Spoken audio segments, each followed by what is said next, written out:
recherche du temps perdu, bien sûr. Bon, on va dire Le vent se lève de Miyazaki, parce que je travaille dessus en ce moment, voilà. La Corse. Début du 19e siècle, en Allemagne.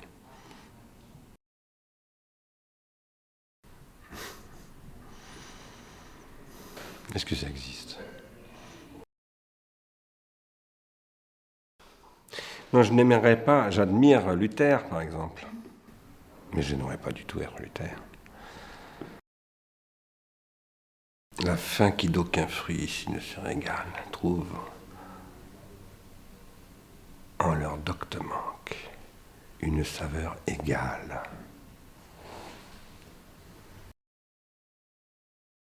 D'arrêter de faire des cauchemars. Les enfants, surtout les enfants.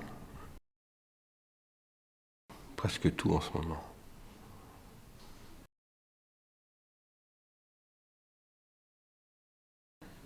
Que j'étais gentil.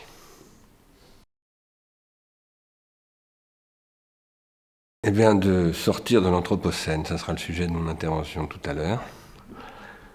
Le défi de l'homme, c'est l'homme. L'homme est devenu extrêmement dangereux pour lui-même. C'est pas nouveau. Mais maintenant, c'est l'épreuve de vérité. Donc il va falloir être très très très intelligent. Il va falloir essayer de redécouvrir ce que c'est que la vérité aussi. Parce que beaucoup de gens disent « Oh, mais la vérité, ça n'existe pas. » C'est pas vrai du tout. Ce qui n'existe pas, c'est qu'il y a une vérité, mais qu'il y a des moments de vérité, qu'il y a de la vérité. Il y en a beaucoup.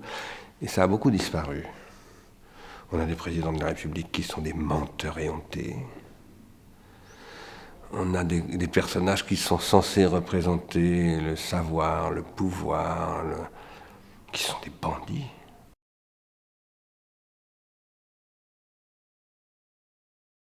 Ils vont avoir un rôle très très important.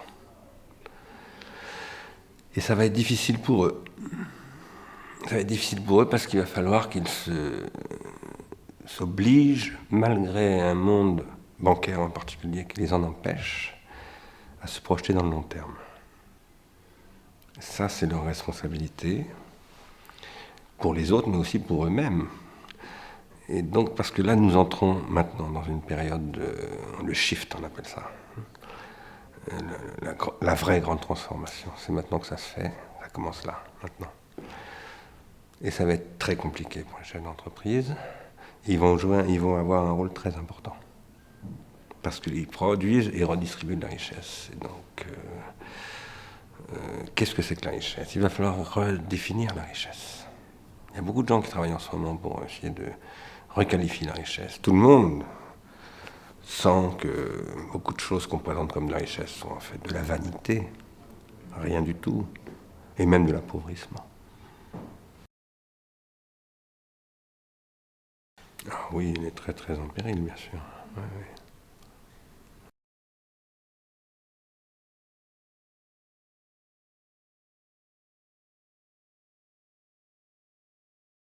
Ceux qui ne seront pas touchés par l'automatisation, ce sont ceux qui travaillent vraiment.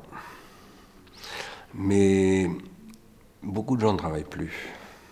Ils sont employés, ce qui n'est pas du tout la même chose. Y compris des chefs d'entreprise, y compris des top managers, etc. Ceux qui ne produisent pas de singularité, de choses nouvelles, on peut les automatiser, les algorithmes savent faire. Voilà, c'est calculable. Donc tout ce qui est calculable, c'est fichu. Et ça va être automatisé. Ce qui n'est pas automatisable, c'est le génie, c'est la générosité, c'est des choses que, voilà, qu'on attend en fait dans la vie et que jamais un automate ne nous donnera.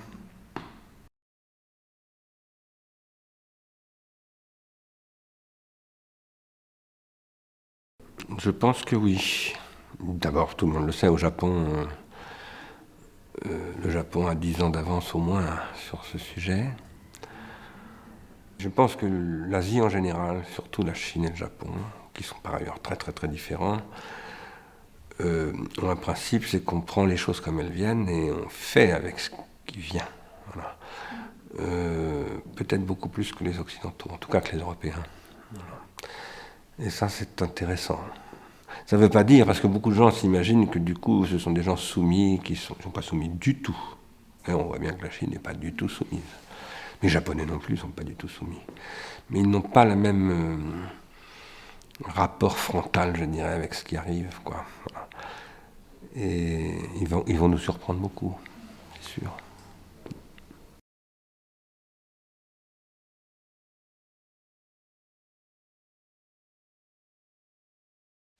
Je ne sais pas très bien. C'est difficile de savoir ce que pense la nouvelle génération. Il faudrait d'ailleurs savoir ce qu'on appelle, il faudrait dire les nouvelles générations. Ils ne parlent plus beaucoup, les jeunes aujourd'hui. Les gamins des années 60, ils étaient bavards, c'était fatigant. Mais les gamins d'aujourd'hui, ils ne parlent plus beaucoup. Et ça s'appelle le mutisme adolescent. Et c'est pas un très bon signe. Ils ne sont pas très joyeux, ils n'ont plus du tout confiance en nous, ni en personne. Et voilà, et je pense qu'il faut tout faire pour eux. Voilà.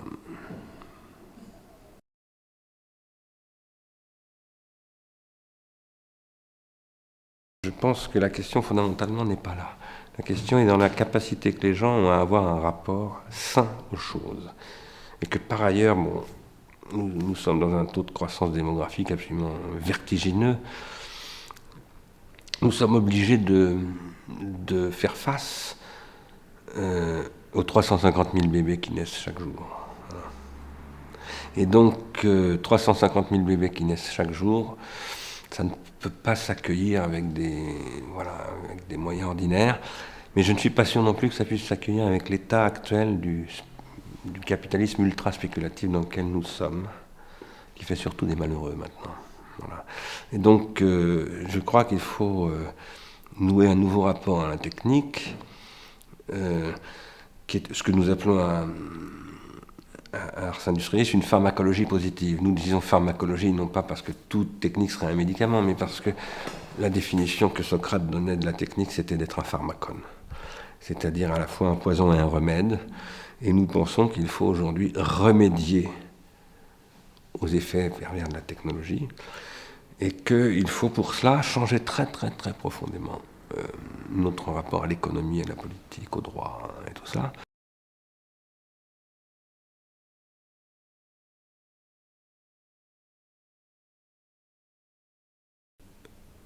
Arrivera quelque chose que je ne connais pas aujourd'hui et que je ne verrai jamais, qui sera un automate qui tournera 7 fois sa langue dans sa bouche avant de parler.